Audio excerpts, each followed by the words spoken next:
Fala, descomplicados! Estamos aqui mais uma vez trazendo conteúdos de gestão de forma super simples, objetiva e com exemplos práticos para que você possa aplicar na sua organização. Bom, hoje a gente vai falar um pouquinho sobre a ferramenta de plano de ação. Então, conheça, estude e entenda um pouco mais sobre essa ferramenta que é tão importante dentro das empresas.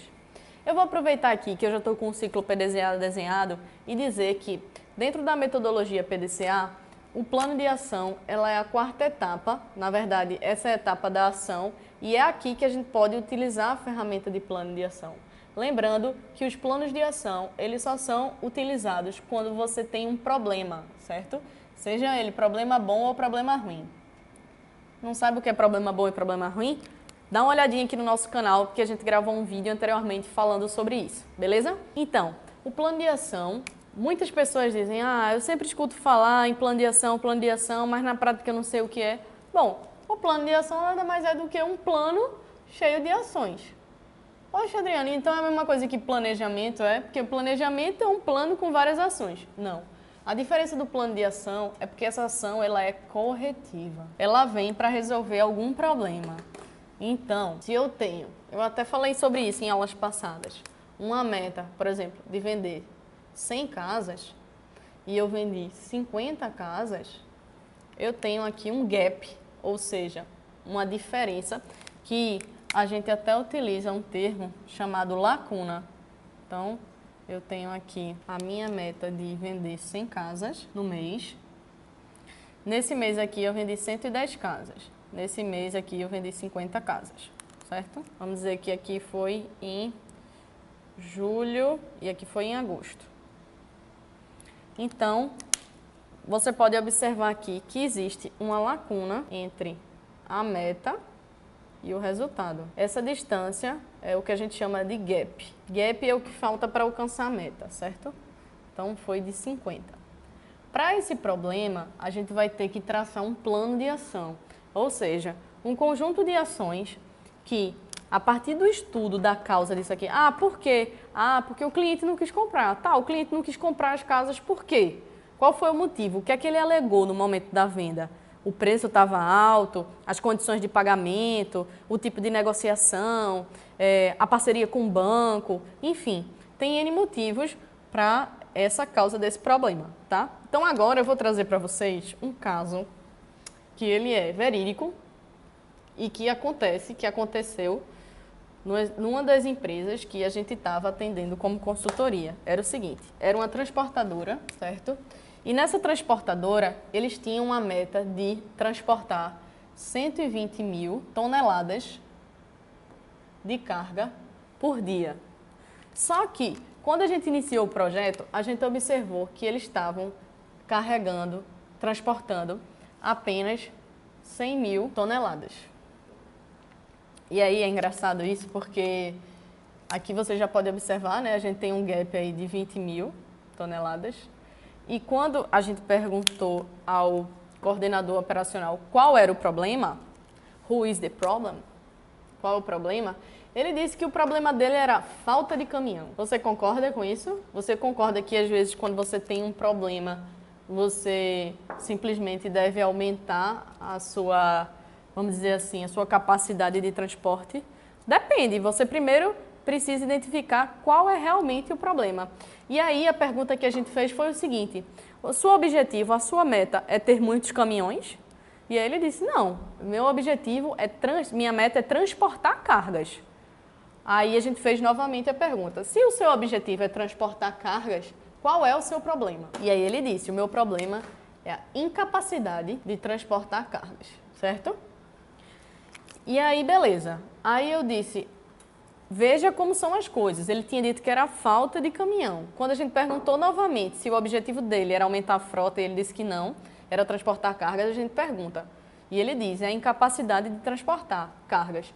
E aí a gente fez o seguinte, quando a gente estava analisando o problema, a gente perguntou o seguinte, tá, a incapacidade de transportar carga, por quê? Veja, a ferramenta do porquê, ela é essencial. Existe diagrama de causa e efeito, teorema de Ishikawa, tudo isso para ajudar. Mas do porquê é a mais simples e mais eficiente. Então aí ele disse que primeiro, porque os caminhões paravam demais na estrada, porque tinham altas filas na oficina e porque faltavam peças na oficina. Veja bem, a gente foi estratificando o problema, que era a incapacidade de transportar cargas. Aí vem o outro porquê. Por que estavam parando demais na estrada? E aí ele me disse, porque o nosso contrato com a empresa que faz a assistência não tem dentro do contrato assistência 24 horas. Então, os caminhões ficam lá, parados na estrada, até o motorista avisar e alguém operacional da empresa retirar o caminhão de lá, enfim. Então, não tinha assistência 24 horas, certo? Segundo, filas na oficina. Por que tinha fila na oficina? Porque não existia manutenção preventiva. Então, quebrava-se demais os caminhões. Então, não tinha manutenção preventiva, certo? E aqui, o 3.1, desculpa, faltavam peças.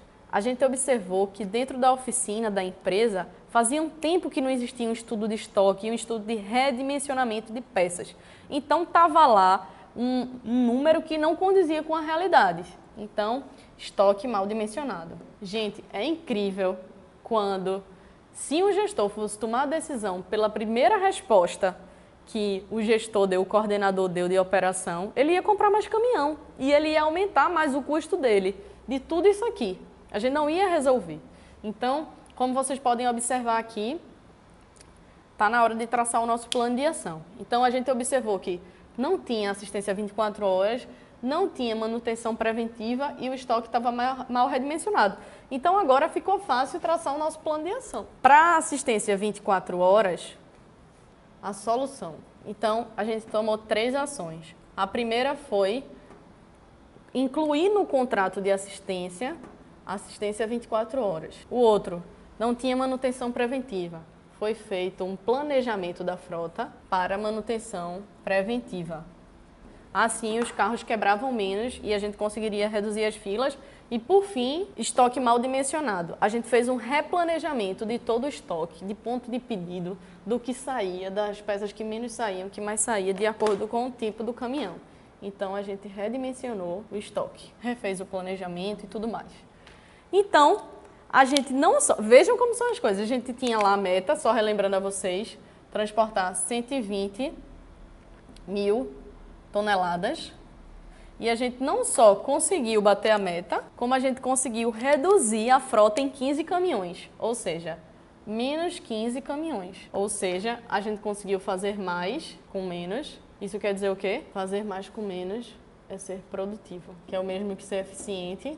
E ser eficiente é ser competitivo. Então, a gente conseguiu reduzir 15 caminhões, uma economia gigante para a empresa e a gente conseguiu alcançar a meta. E não precisou a gente comprar mais caminhões. Então, gente, vocês podem perceber que a análise do problema ela é fundamental para que a empresa ganhe eficiência e se destaque no mercado. Tá, Adriana? Muito massa, gostei. Mas você estava falando de plano de ação. Como é que eu faço isso na prática? Existe uma ferramenta chamada 5W2H, certo? Como tudo que vem da gestão vem do inglês, esses 5 Ws aqui são what, when, where, why, where. Esses são os 5 Ws, que significa o que, quando, onde, porquê. Desculpa, aqui eu repeti. Aqui é who. Quem. E o 2H é how e how much. How é como e how much é quanto custa. Então, para aquelas ações que eu apresentei para vocês de solução, a gente tem que traçar, a gente tem essa ferramenta que orienta a gente. Então, como é que a gente utilizaria isso na prática? O que é o what. Então, o que fazer, certo?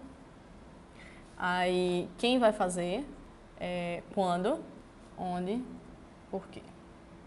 Aí tem os dois Hs que são quanto custa e como. Que não necessariamente esse quanto custa é um extra, mas geralmente nos planos de ação a gente não utiliza muito assim no dia a dia empresarial. Então, o que fazer? É como eu tinha dito a vocês lá no exemplo, né? Uma das ações que a gente fez, que foi, por exemplo, redimensionar o estoque. Então, redimensionar o estoque. Quem vai fazer isso? Maria. Maria era a coordenadora da área de estoques, certo? Quando ela vai fazer isso? Então, ela tem que redimensionar o estoque, fazer esse planejamento do redimensionamento até o dia 15 de dezembro, por exemplo. Onde ela vai fazer isso? Dentro do setor dela, setor de estoque. Por que ela vai fazer isso? Problema com a falta de peças. Como ela vai fazer isso? Aí ela vai colocar aqui as ações passo a passo de como ela vai fazer esse redimensionamento do estoque. Então, gente, isso aqui é um plano de ação na prática, de forma simples, utilizando a ferramenta 5W2H. Como vocês podem perceber, a gente não utiliza o quanto custa, porque isso não vai custar nada para ela dentro da empresa. Por isso que eu não coloquei aqui. Também ficou apertado, mas de qualquer forma ela não teve nenhum custo direto com essa mudança no estoque, tá bom? Então é isso. Isso é um plano de ação e isso qualquer pessoa pode fazer para melhorar qualquer problema dentro de qualquer organização. Então, gente, para finalizar esse vídeo, eu queria deixar aqui uma frase para vocês. Selecione as ideias e execute. 80% das ideias estão na prática. Obrigada.